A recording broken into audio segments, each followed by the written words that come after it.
A black woman came in to clean and saw a crying baby. When the millionaire saw his son calm down, he changed, but not in the way you might think. Where is my Omega watch? Ethan Whitmore's voice echoed through the penthouse like thunder. His angry eyes scanned every corner of the luxurious 300-square-meter room until they landed on Leah, who was silently organizing the cleaning products. The 32-year-old woman stopped what she was doing and looked directly at the businessman. "I don't know anything about a watch, Mr. Whitmore." "Of course you do." Ethan lunged toward her, his face red with anger. "You were the only person who entered my closet today. A $50,000 Submariner doesn't just disappear."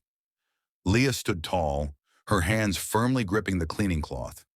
Working for Elite Cleaning Services for 5 years had taught her how to deal with difficult customers. But something about Ethan's tone today was different, more cruel, more personal. "I can check my purse if that will make you feel better," she offered calmly, though inside she felt the familiar pang of indignation that always accompanied these situations. "Oh, you'll be sure to check." Ethan grabbed his cell phone. "And the police will take a look too. People like you always think they can take advantage of hard-working people like me." It was at that moment that a desperate cry echoed through the apartment. Ethan's baby, little 6-month-old Caleb, was in his crib in the next room, crying with an intensity that made Leah frown. This wasn't normal crying from hunger or sleep. It was something deeper, more distressing. "His son is crying," she observed. Ethan didn't even look in the direction of the bedroom. "The nanny takes care of that. Now open that bag." But the crying only intensified, and Leah couldn't ignore it. Against all the rules of cleaning protocol, she walked to the baby's room. What she saw shocked her.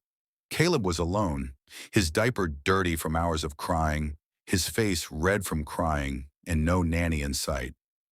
"Hi, little one," Leah whispered, approaching him carefully. Her maternal instincts, developed from caring for her nephews, took over. "What's going on here?" She quickly checked to see if Caleb was okay, changed his diaper, and picked him up. In a matter of seconds, the baby stopped crying completely, nestling into her arms as if he had finally found the comfort he was looking for. "What the hell are you doing?" Ethan appeared at the door, still holding his cell phone. "Put my son down right now." Leah carefully handed Caleb over, but the moment Ethan took him, the baby started crying intensely again. Ethan tried rocking him, talking to him, but nothing worked. Caleb seemed inconsolable in his own father's arms. "I don't understand," Ethan muttered, clearly frustrated. "He stopped crying with you in seconds." "Babies sense tension," Leah explained simply. "When adults are nervous or aggressive, they notice." Ethan stared at her with a mixture of surprise and irritation. "Are you implying that I'm a bad father?" "I'm just explaining why your son calmed down with me." For a brief moment, something changed in Ethan's gaze. A spark of curiosity, perhaps even respect, but it lasted only seconds before the arrogance returned. "Well, what a convenient coincidence," he said, his voice heavy with sarcasm. "The same person who steals my watch also has a magic touch with babies." What a well-crafted story. Leah took a deep breath. For years, she had swallowed prejudiced comments, suspicious looks, and veiled accusations. But this time, something was different. This time, she wasn't going to back down. "Mr. Whitmore," she said, her voice calm but firm, "let me make one thing clear. I did not take your watch. And if you're determined to accuse me without proof, I suggest you call the police. I'm sure they'll be very interested in investigating everything." Her tone made Ethan hesitate for a moment. There was something about Leah's confidence, the way she held his gaze, that made him slightly uneasy, as if she knew something he didn't. "That's right," Leah continued, organizing her materials. "A full investigation. Security cameras, records, history, everything." Ethan watched as she worked with precise, calculated movements, like someone who had absolutely nothing to hide. Worse, like someone who had perhaps been waiting for this moment. What Ethan Whitmore couldn't imagine was that this false accusation had just awakened something in Leah that had been dormant for years. And when you underestimate someone who has been through much worse, you're not just making a mistake, you're signing your own death warrant. If this story of injustice and determination has touched you, don't forget to subscribe to the channel. Because what happens next will show you that sometimes the most underestimated person in the room is exactly the one you should fear. Leah's unshakable confidence unsettled Ethan for just a few seconds. Soon his natural arrogance reassumed control, and he misinterpreted her calmness completely. Full investigation? Ethan laughed cruelly. Perfect. The more evidence, the better. He typed frantically on his cell phone. I'm sending a message to the entire Prestige housekeeping team. I want them to know exactly what kind of employee you have. Leah continued organizing her materials, but her jaw tightened slightly. She knew this pattern all too well. During 5 years of cleaning homes for the elite, she had witnessed dozens of similar situations, missing objects that magically reappeared after the domestic worker had been publicly humiliated. In fact, Ethan continued, clearly emboldened by his own venom, I'm going to post this on my social media as well. I need to warn other employers about people like you. Something changed in the air when Ethan uttered those last words. Leah stopped moving completely, her eyes meeting his with an intensity that made the businessman take an involuntary step backward. People like me, she repeated slowly. How interesting. And what kind of person am I, Mr. Whitmore? Ethan hesitated, realizing he had stepped on dangerous ground, but his ego would not allow him to back down. People who take advantage of others' trust, who think they can walk into family homes and steal, Leah finished for him. Is that what you were trying to say? Ethan's phone vibrated. A message from his lawyer, meeting canceled. Urgent family matter. Ethan ignored it, too focused on his personal crusade to notice the first sign that his day was about to fall apart. You know what's interesting, Mr. Whitmore? Leah closed her briefcase with precise movements. In 5 years of working for families like yours, this is the first time someone has accused me of theft. First time you got caught, Ethan retorted with disdain. Or the first time someone lost something and automatically blamed the only black person in the room.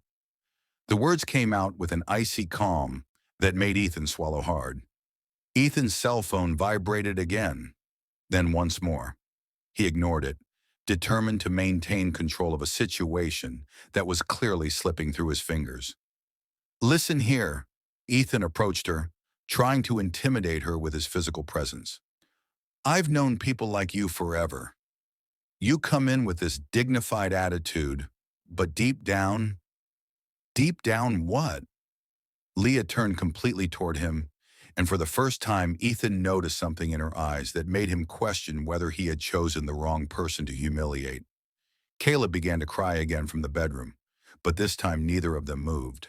The tension in the apartment had become almost palpable.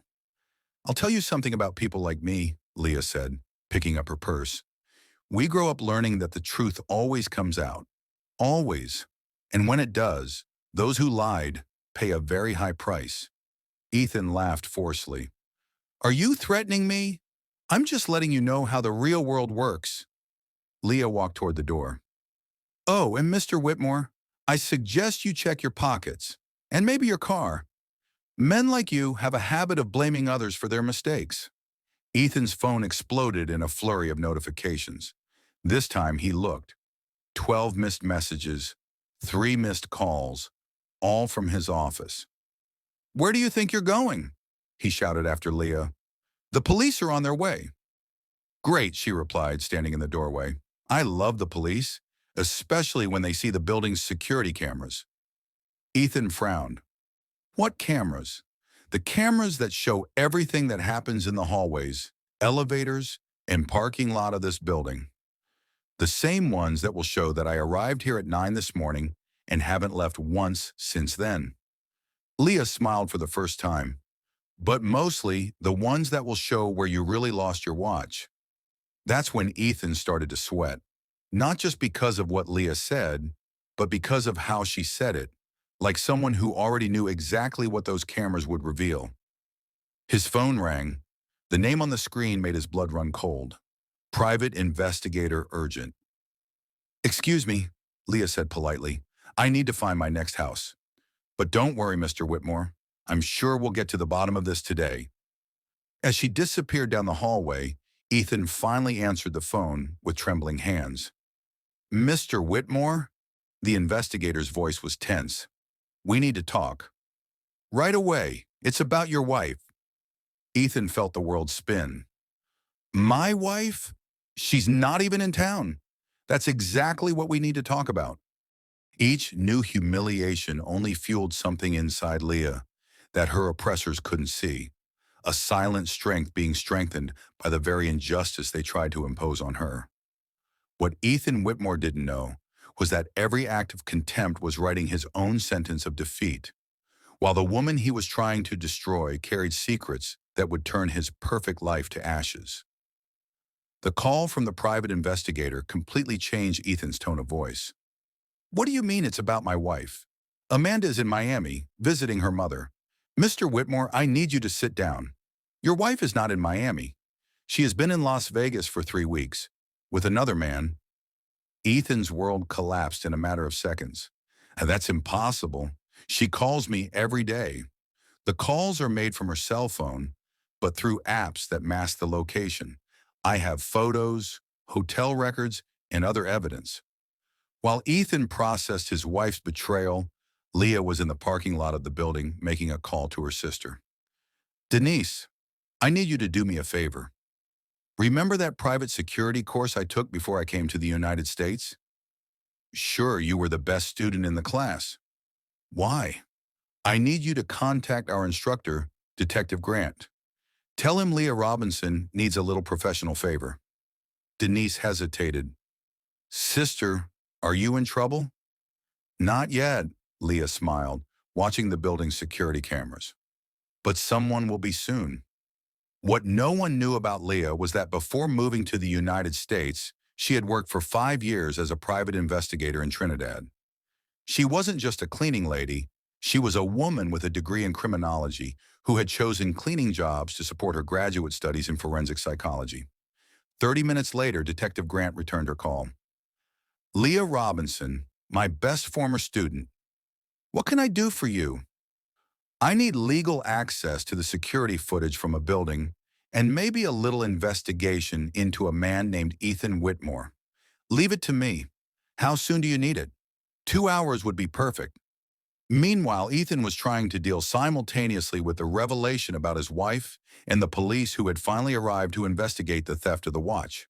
The two officers, Detective Harris and Detective Nguyen, listened to his version of events with increasingly skeptical expressions. "So you're saying that a cleaning lady stole your watch, but you're not sure when or how?"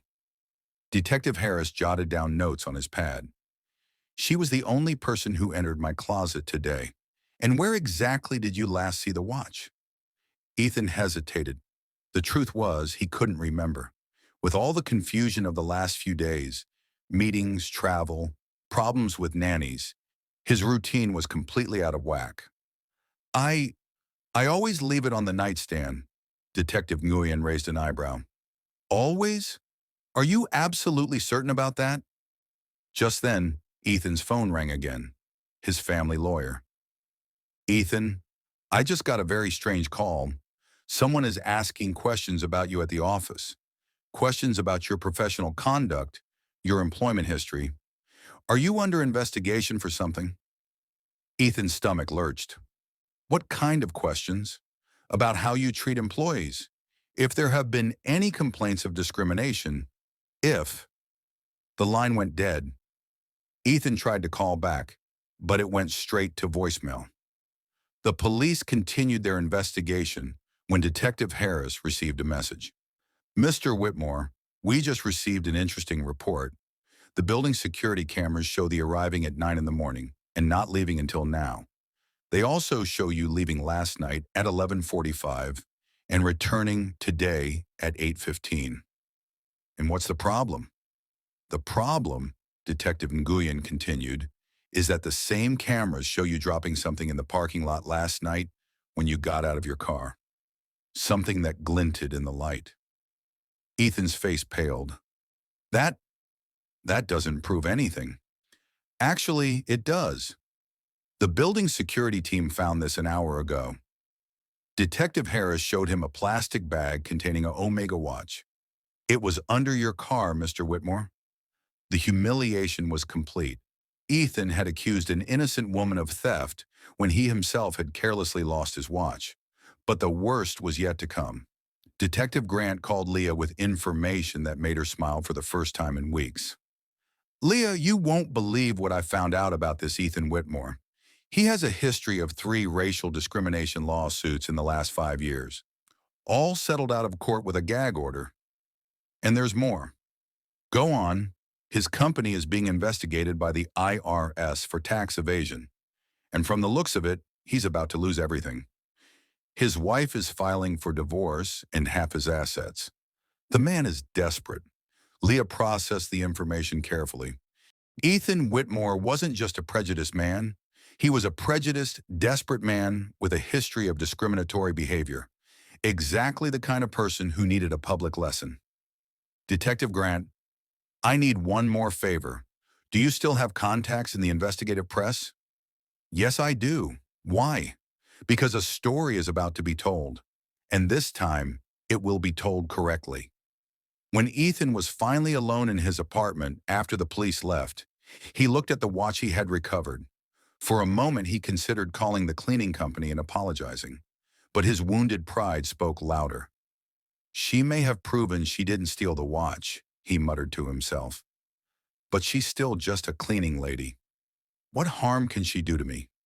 That question would be answered very soon. Because while Ethan completely underestimated the woman he had humiliated, Leah was 3 steps ahead, orchestrating a life lesson that would make Ethan rethink every prejudiced choice he had ever made. What Ethan couldn't imagine was that his arrogant question, "What harm can a cleaning lady do to me?" was about to become the greatest irony of his privileged life. Ethan spent the afternoon trying to control the damage, like a captain trying to plug holes in the Titanic. His wife wasn't answering her phone, his lawyer had mysteriously disappeared, and 3 major clients had canceled contracts after receiving worrying information about his professional conduct. At 5 p.m., his phone rang with an unknown number. Mr. Whitmore? This is Megan Porter from News Nation Investigative. We are preparing a story on workplace discrimination and would very much like your side of some very serious allegations. What allegations? Ethan felt cold sweat run down his back. We have documentation of 3 racial discrimination cases in the last 5 years, all settled with very generous non-disclosure agreements. And today we received an extremely detailed account of an incident involving an Afro-Trinidadian employee. Ethan hung up on the reporter, but the phone immediately rang again. This time it was Marcus, his senior partner, his voice raised in panic. Ethan, what the hell is going on? The press is calling the office asking about discrimination lawsuits.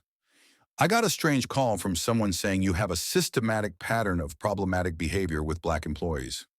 While Ethan tried to explain the inexplicable, Leah sat comfortably in a fancy cafe 3 blocks away, talking to Detective Grant and an imposing woman. Leah, this is Dr.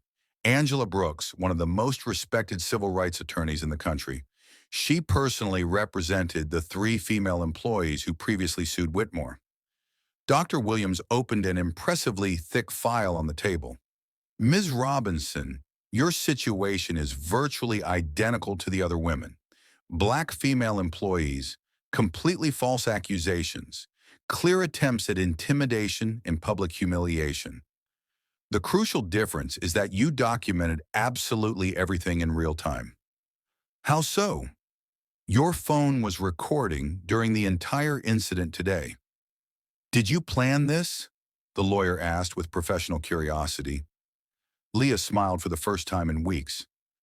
Let's just say that years of working as a private investigator in Trinidad taught me to always be prepared, especially when I start noticing extremely suspicious patterns of behavior. Detective Grant laughed admiringly. You planned this from the beginning? Not exactly from the beginning. But when I started working for elite families, I quickly realized that I needed to protect myself from situations like this. I research all my clients thoroughly before accepting any job. When I saw Mr. Whitmore's troubled history, I set my phone to automatically record whenever I'm working on his property. Dr. Williams took another document from the file. And there's much more. The building security footage clearly shows that he blatantly lied to the police about several crucial details of the incident. We have him red-handed for false reporting. At that very moment, Ethan was facing the worst professional nightmare of his privileged life. The company's board of directors had convened an emergency meeting after receiving a devastatingly comprehensive dossier on his history of discrimination. "Ethan," said Margaret Chun, the board chair, her voice icy, "we have received some extremely troubling documentation, not just about the previous labor lawsuits, but about an incident that happened today that was completely recorded. This is total nonsense. You falsely accused a female employee of theft based solely on the fact that she is black," interrupted another board member. "And this entire conversation was recorded without your knowledge. 37 minutes of crystal clear audio." Ethan felt the world collapse around him as Margaret slid a tablet across the table. On the screen, her own voice was unmistakably clear. "People like you always think you can take advantage of hard-working people like me. And then I've known people like you forever. That's completely out of context." "Is it?" Margaret continued playing the recording. "Because we have the entire conversation, including you saying verbatim, that you're going to alert other employers about people like her." Ethan's phone vibrated with a notification that made his blood run cold. News Nation on Twitter. Coming up, elite executive has history of systemic discrimination exposed by employee who documented everything. Special broadcast at 7 p.m. Ethan, Margaret closed the tablet with a sharp click. "The board has decided unanimously you are suspended indefinitely, and we strongly recommend that you seek legal assistance immediately." At 7 p.m., Ethan was alone in his penthouse apartment, watching his life be methodically torn apart on national television. Reporter Megan Porter was live. A new case shocks the community as exclusive recordings reveal the systematically discriminatory behavior of Ethan Whitmore, a senior executive at one of the city's largest investment firms. The full audio was played in its entirety. Every prejudiced word, every false accusation, every attempt at intimidation was exposed for the entire city to hear. Ethan's phone exploded with notifications, clients canceling contracts, acquaintances expressing deep concern, his social and professional life disintegrating in real time. The coup de grace came at 9 p.m. when Amanda finally called from Las Vegas. "Ethan, I'm watching the news here at the hotel. My lawyer says this drastically complicates our separation. Amanda, please listen." "No, Ethan. For years, I swallowed your jokes about employees, your comments about certain people. I thought it was just immaturity. But this reveals exactly who you really are. You can't abandon me now. The divorce settlement has completely changed. My lawyer wants 50% of absolutely everything, including your share of the company. After all, who's going to want to do business with a man who appears on national television talking like that about black employees?" While Ethan faced the total collapse of his privileged existence, Leah was quietly at home preparing dinner. Detective Grant called with a final report that made her smile with genuine satisfaction. "The Federal Department of Civil Rights is opening a formal investigation into his company. The IRS has expedited the tax audit after the public exposure, and Dr. Williams has successfully reopened the cases of the other 3 women." Her phone rang again. "Leah Robinson, this is David Chun from Morgan & Bailey Investigations. We're an internationally renowned corporate security firm. We saw your story in the news and would love to talk to you about a position as a senior investigator with a starting salary of $80,000 a year." Ethan Whitmore had discovered in the most humiliating way possible that underestimating someone based on prejudice not only revealed his own rotten character, it created the perfect scenario for his own complete destruction. When you deliberately choose to humiliate a person who has all the tools necessary to defend herself, you're not just committing an injustice. You're handing her all the weapons she needs to completely rewrite your story and reduce your arrogance to ashes. 6 months later, Leah Robinson sat in her office on the 23rd floor of Morgan and Bailey Investigations, supervising a team of 12 investigators. The panoramic view of the city stretched out through the glass windows, a stark contrast to the apartments she used to clean. Ms. Robinson, her assistant announced over the intercom, reporter Megan Porter is here for the interview about the Civil Rights Defender of the Year award. The public recognition had come as a surprise. Her courage in documenting and exposing Ethan's discriminatory behavior had inspired other victims to come forward, creating a wave of change in the city's labor policies. Leah, Megan smiled as she entered. How does it feel to know that your story changed the law on protective recordings for domestic workers? Satisfied, but not surprised. The truth always finds a way to the surface, especially when you give it a little help, Leah replied with a confident smile that had become her trademark. Her investigative firm had grown exponentially. Clients came specifically asking for the woman who took down Whitmore. 3 large corporations hired her for internal discrimination audits, paying fees that exceeded her former cleaning salary tenfold. Meanwhile, across town, Ethan Whitmore pushed a shopping cart through a neighborhood supermarket. His fall had been brutal and complete. The company had fired him permanently, Amanda had taken half his assets in the divorce, and no reputable firm would hire him after his national exposure. The penthouse apartment had been sold to pay legal bills. Now he lived in a small studio in the suburbs, relying on temporary jobs to survive. His presence on social media had become a classic example of how not to treat employees. Business students used his case as a study in the consequences of corporate prejudice. "Daddy, why is that lady on TV talking about you?" asked Caleb, now 3 years old, during one of the rare visits Amanda allowed. Ethan didn't know how to explain to his son that he had become synonymous with corporate injustice.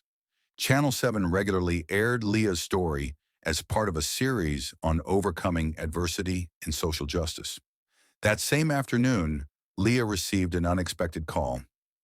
"Miss Robinson, this is Dr. Angela Brooks. I have some interesting news. Ethan Whitmore tried to get a job at our firm." "Really?" Leah laughed genuinely. "He was, of course, turned down immediately. But I thought you might like to know that he mentioned your name during the interview. He said he learned a valuable lesson and that he deeply respected your professionalism." "He respected my professionalism," Leah repeated, savoring the irony. How interesting. Learning to respect people after losing everything. The transformation in Leah's life had transcended the professional realm. She had bought her mother a house in Trinidad, paid for 3 nephews to go to college, and established a foundation to support domestic workers who were victims of discrimination. Her most recent cases included exposing a labor exploitation scheme in millionaires' homes and investigating a network of employers who shared blacklists of employees based on racial prejudice. "Dr. Williams," Leah continued, "I think Mr. Whitmore really learned something important. Unfortunately, he learned it too late." 3 days later, Leah was speaking at a university when a student raised her hand. "Miss Robinson, have you ever felt the urge to take personal revenge on the man who humiliated you?" Personal revenge? Leah thought for a moment. The best revenge was to build something bigger than he could ever imagine. While he lost everything because of his prejudices, I gained a career, a life mission, and the satisfaction of knowing that my story protects other people. The audience applauded enthusiastically. Leah had become a symbol of how to turn injustice into purpose, humiliation into motivation. That night, while reviewing contracts in her office, Leah received a message on LinkedIn. It was from a young Black lawyer. "Miss Robinson, your story inspired me not to give up when I faced discrimination at my office. Today I got my promotion. Thank you for showing me that truth and determination always win. Leah smiled as she put her phone away. This was the true measure of her success, not just her own transformation, but how many other lives she had positively impacted. Ethan Whitmore had tried to destroy her based solely on the color of her skin and the assumption that people like her couldn't defend themselves. Ironically, by attacking her, he had given Leah all the tools she needed to build an empire based on protecting others like her. Justice had been served perfectly, while Ethan humbly learned that prejudice has devastating consequences. Leah thrived, proving that true strength lies not in subjugating others, but in lifting them up. Sometimes the best revenge isn't destroying those who hurt you, it's building something so great that their evil becomes completely irrelevant. Ethan tried to humiliate a cleaning lady and ended up creating one of the most respected investigators in the country. If this story of transformation and justice touched you, subscribe to the channel and leave a comment. Have you ever faced a situation where you had to prove your worth to someone who underestimated you? Share your experience. Stories like Leah's prove that our origins never determine our destiny, only our determination.